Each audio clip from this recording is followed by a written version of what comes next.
Bueno, vamos a desarrollar el tema del positivismo según de las acepciones del término positivismo según Bobbio. Bobbio distingue básicamente tres modos o tres acepciones de entender el término positivismo. Esto es el positivismo como un método, positivismo metodológico, como modo de aproximarse al estudio del derecho, el positivismo como teoría y el positivismo como ideología. Vamos a ver detenidamente uno por uno. El positivismo metodológico, aquellos que adoptan una actitud metodológicamente positivista, según sostiene Bobbio, lo que se hace es hacen una distinción inicial entre el derecho que es y el derecho que debe ser, es decir, entre el derecho real y el derecho ideal. A partir de esta distinción, el positivista metodológico lo que dice es: yo voy a ocuparme del estudio del derecho que es y no del derecho que debe ser. No niego que exista un derecho que debe ser, no niego que exista un derecho ideal, simplemente que no me voy a ocupar de él. Esta actitud, o esta distinción mejor que hace Bobbio, es un poquito cuestionable porque, o al menos habría que precisarla bien, porque parecería que el derecho natural quedaría ahí en el plano del derecho que debe ser, como que si el derecho natural no fuese un derecho real.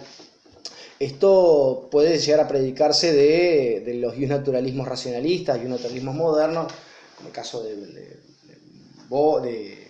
Wolff, Pufendorf, Kant y los posteriores racionalistas, pero claramente que no se aplicaría al pensamiento aristotélico. Para el pensamiento aristotélico tomista, aún el derecho natural es un derecho real. De hecho, el derecho es una sola cosa, parte natural y parte natural, pero en todo caso el derecho natural sería un derecho real. Es decir, que esta distinción entre el derecho que es y el derecho que debe ser, ya a su vez supone una determinada toma de postura en lo filosófico jurídico, sosteniendo que solamente el derecho positivo sería un derecho real. Pero bueno, más allá de este problema, lo cierto es que, según Bobbio, el positivismo metodológico consiste simplemente en esto, interiormente la persona puede, en su convencimiento científico o racional, puede admitir que existe un derecho ideal, simplemente que por cuestiones metodológicas no se va a ocupar de ese derecho ideal. La otra acepción del término positivismo está ligada a una concepción teórica, el positivismo teórico, segunda acepción. El positivismo como teoría supone, según Bobbio, la afirmación de ciertas tesis básicas. Estas tesis básicas, propias de toda teoría positivista, según Bobbio, serían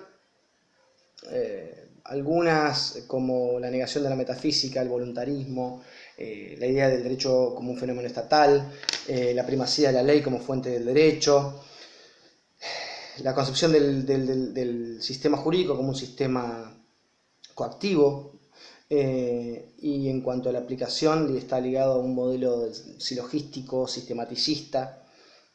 Vamos a ver uno por uno estas tesis.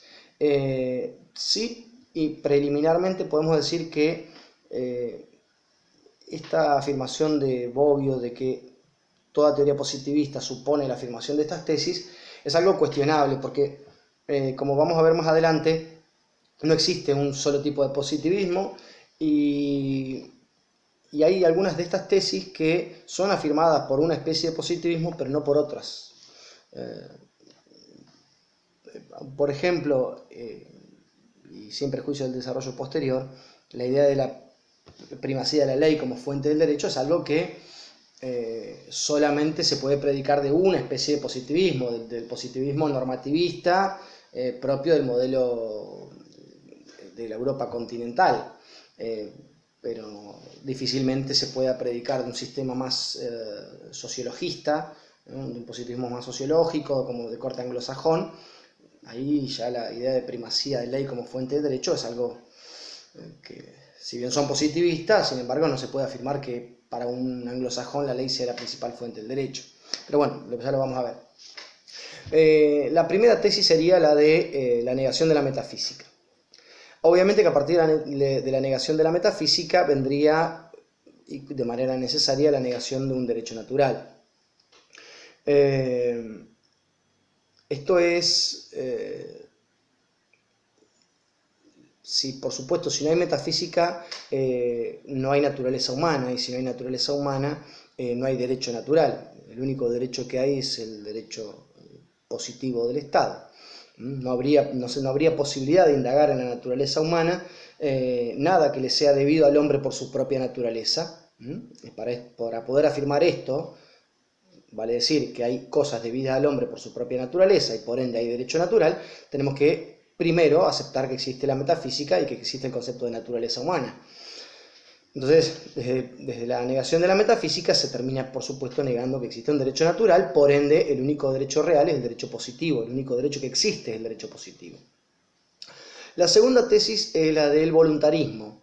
El voluntarismo, Paniagua también asocia el positivismo al voluntarismo. Esto se cae de maduro, es algo que es conocido por cualquier persona que se tome un mínimo trabajo de estudiar el positivismo. El positivismo jurídico está ligado a una concepción voluntarista de la ley, que supone una concepción voluntarista de la ley. Si bien, a ver, el problema del voluntarismo e intelectualismo, que sería su opuesto, es un problema que surge en la Edad Media a partir fundamentalmente de una discusión que se da entre franciscanos y dominicos, fundamentalmente el padre de la criatura, digamos, el principal expositor de la tesis, o el primigenio expositor de la tesis voluntarista fue Duns Scoto. Este filósofo de origen inglés sostenía una tesis que primero se da en el ámbito de la teología, después a partir de ahí tuvo sus consecuencias, por supuesto, en la filosofía moral, primero en el ámbito de la teología práctica, fundamentalmente, como les digo, en los 10 mandamientos, a partir de ahí, por supuesto, tiene su derivación en la filosofía moral, y termina trayendo sus consecuencias en el ámbito de una teoría del derecho. ¿Qué es esto que afirma Duns Scoto, que es negado por el intelectualismo tomista? Lo que afirma Duns Scoto es que de los 10 mandamientos, solamente el primero es necesario.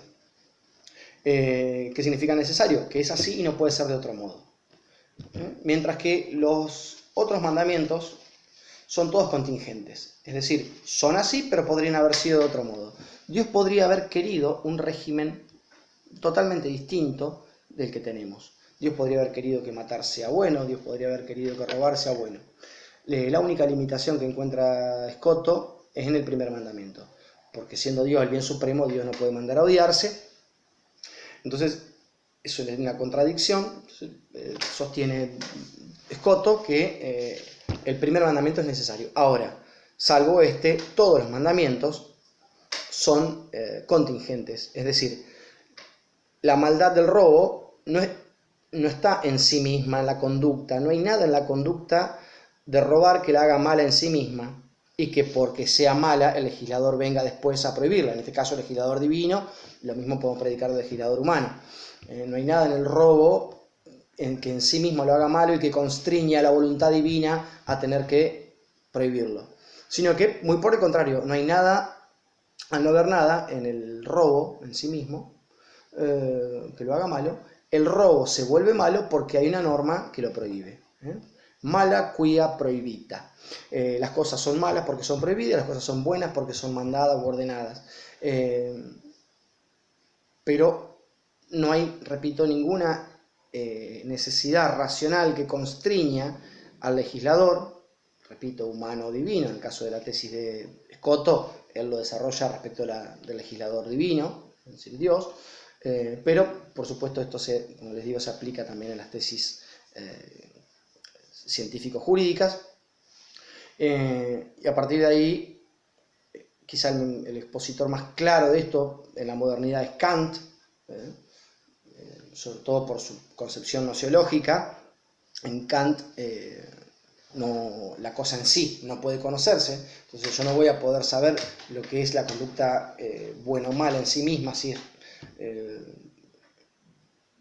no puedo saber si la conducta en sí misma es buena o mala, por ende la bondad o maldad de la conducta vendrá añadida desde afuera por el legislador en tanto que refiere su voluntad a esa acción. En el caso de las teorías jurídicas, Kelsen es expresamente partícipe del voluntarismo. Él se asume voluntarista de una manera expresa, no es una interpretación esto. Sobre todo cuando Kelsen se refiere al contenido de las normas, él expresamente sostiene que la conducta está ligada a la voluntad del legislador, es decir, el contenido de la norma, esto es la conducta prohibida, esto es así porque el legislador lo quiere.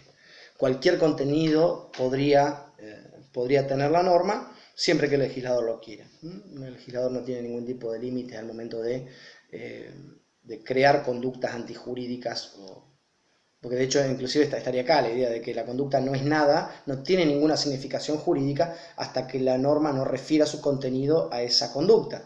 De tal modo que es el legislador quien a través de su voluntad constituye a una conducta como jurídica o antijurídica.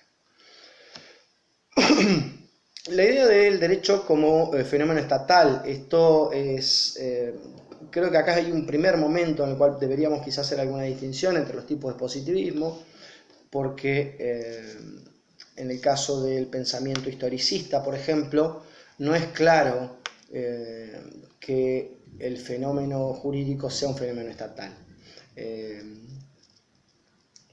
El Volksgeist, el espíritu del pueblo, no se identifica necesariamente con el Estado. Así que, bueno, pero lo sí es cierto que en general el resto de las teorías positivistas comparten esta idea de que el derecho es siempre emanación del Estado. Es decir, hay una relación de reciprocidad casi perfecta entre Estado y derecho, de tal modo que el Estado en sí mismo es algo jurídico y todo, a su vez, todo lo que produce el Estado es jurídico. Es decir, no se puede entender la idea de Estado si no es como un sistema de normas, en definitiva, el Estado es una creación normativa, pero a su vez todo lo que hace el Estado es producción normativa. Una asimilación entre derecho y Estado. Respecto a la otra tesis, que es la de la ley como fuente principal del derecho, también acá cabe hacer una aclaración respecto, por ejemplo, de la escuela histórica. También, ustedes saben que el historicismo es una teoría que se elabora durante la primera mitad del siglo XIX como una reacción contra el pensamiento exegético francés. Y justamente en la escuela histórica encontramos que la principal fuente del derecho no es la ley, sino la costumbre. Por eso digo que esta tesis de la primacía de la ley como fuente del derecho y asociarla a toda teoría positivista podría ser un error. Es decir, sin duda, no cabe la menor duda de que la escuela histórica es una escuela positivista. Sin embargo, esta escuela no adhiere a la tesis de la primacía de la ley como fuente de derecho. Tampoco podemos predicar esto de las escuelas sociológicas, digamos, o digamos de los sistemas de common law, donde la principal fuente de derecho no es la ley, sino el precedente.